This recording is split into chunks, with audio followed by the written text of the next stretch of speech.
So it seems like it's gone pretty well for you so far. I would say so. It's been real fun, actually being back out here. I missed a lot of football this past year, and I'm just really happy to be out here, be out there with my brother and a new team. It's refreshing.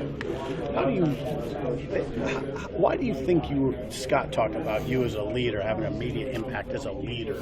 Why do you think that? Why do you think that's a forte of yours? I know for a fact I have a sense of integrity. That's something my pops beating to me and my brother all the time.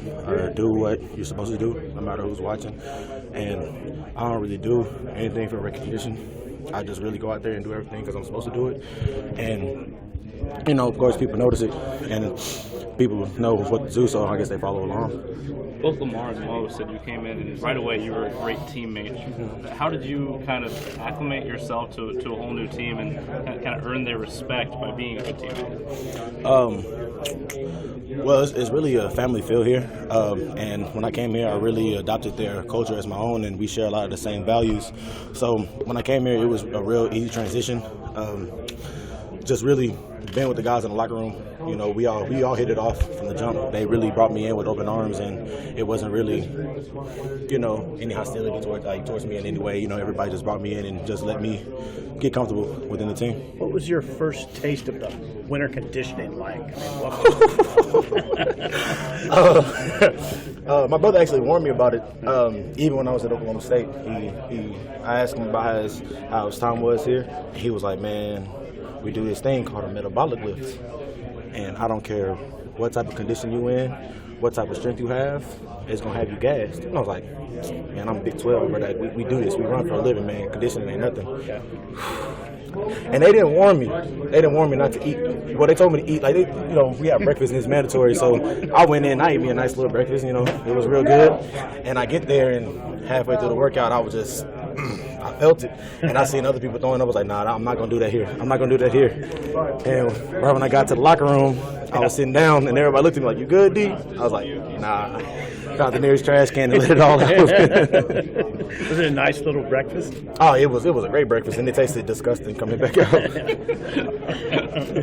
How much of a draw was your younger brother in choosing to make a transfer to that?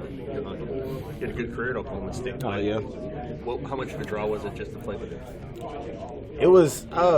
It wasn't my intent at first. Yeah, he called me right after my injury, and we sat on the phone, and he dropped an egg, and I was like, I didn't really think too much of it, but then as we talk every week, we talk pretty often.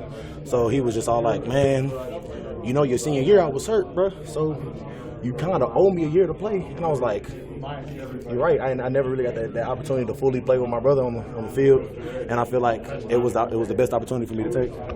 How close were you two growing up? Oh, we're only 2 years apart. My brother is actually the reason why I actually stuck with football. Growing up, I was going to be a soccer star. I love soccer. Me and my brother, we both started out in soccer.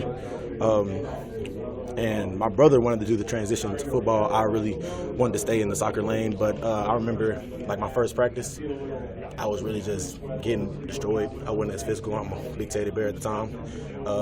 My pops got mad at me, took my pads off, put them on my brother. My brother came through just thrashing people, and I can't let a little brother outdo me in anything. So, I took the pads back, put them back on, and just found out I was pretty decent at it. Would you play in soccer? I varied. I played goalie and defender all the way up to midfield. So defense is kind of your thing. Yes, sir.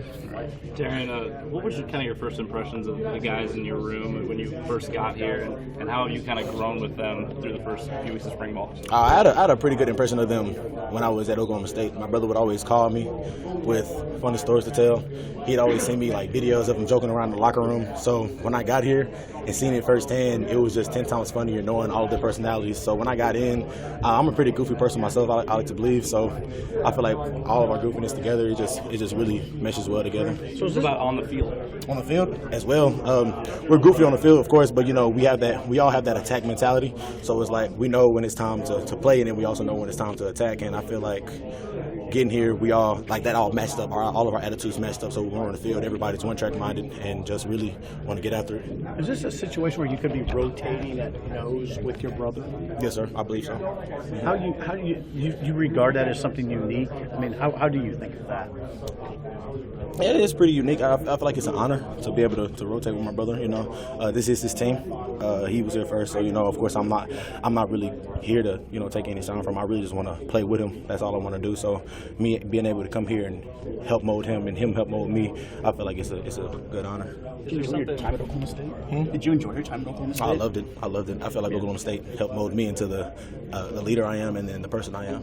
What are kind of the challenges, I guess, being a grad transfer? You got 1 year coming into that room and kind of trying to blend in, I guess. I mean, how did you kind of approach it? The biggest challenge for me, and I'm still dealing with it right now. I know moving from a 3-4, from a 4-3 to a 3-4. I'm used to playing one gap, and me being a nose is taking a lot out of me to be a 2-gap player and really just adapt to that. And my brother and Finn and DJ and the twins, they really helped me out a lot in trying to get me together. But I think that's been the biggest challenge. Just I've been so used to playing in one style of defense. You know, for 4 years, I've learned and mastered one style of defense, and coming in and having to adapt a new one. You faced some up-tempo offenses in the Big 12, and now you're up against an offensive kind of up-tempo. How would you compare them? Or are they comparable? Yes and no. Yes and no. I haven't really faced any other teams in the Big Ten, so Yeah. I don't really know what to expect coming from them. You know, everybody they have their opinions, and I listen to it, but it's not that much of a difference from the way our offense operates. Our offense is just as fast. We have a mobile quarterback, Yeah. which makes it move 10 times faster. You know, it's just really. It's familiar. I'm familiar with it. That's what, yeah. How well would Nebraska fit into the Big 12? Does it feel like a Big 12 team in some ways? It does. It most definitely does. Just the speed of the offense, and then the different looks that the defense provides, it really throws a lot of teams off balance. So I just feel like it'll fit in pretty well, if not, take over at some time and point. I'm sure it's not a quick answer, but I mean, if you can boil it down, why did you want to make this move? I mean, was it a chance to play with your brother? Was it the fit? What was kind of the gist of it for you to do this? I kid you not. I literally just took a leap of faith at the time. I even went in and talked to my coaches before I officially made the decision, and they gave me their input, and they all really supported me and was like, the opportunity to play with your brother is very rare, and especially at this level on that big stage. He said a lot of them said, like, I'd really be dumb if I didn't take the opportunity, and even though they would miss me, they would want me to be happy. I'm sure you answered this. Oh, I ruptured a tendon in my left pinky. It sounds minor, but it took me out. Hell, right? It didn't hurt at all. It was just, I play D-line, so I got to use my hands, and it'll do more damage had I continue to play. I mean, to come right in, and the coaches have talked about you as a leader from day one. What kind of a challenge is that to step into that role? I don't see it as a challenge at all. I'm a very verbal person. I speak how I feel quite often. And like I said earlier, I have a sense of integrity, so I really do what I'm supposed to do at all times. So I feel like leading is just basically doing the right thing, and people will follow you of their own free will. So it's not really much of I feel like, of a challenge to me to come in and be a leader when I'm just doing what I'm supposed to do anyways.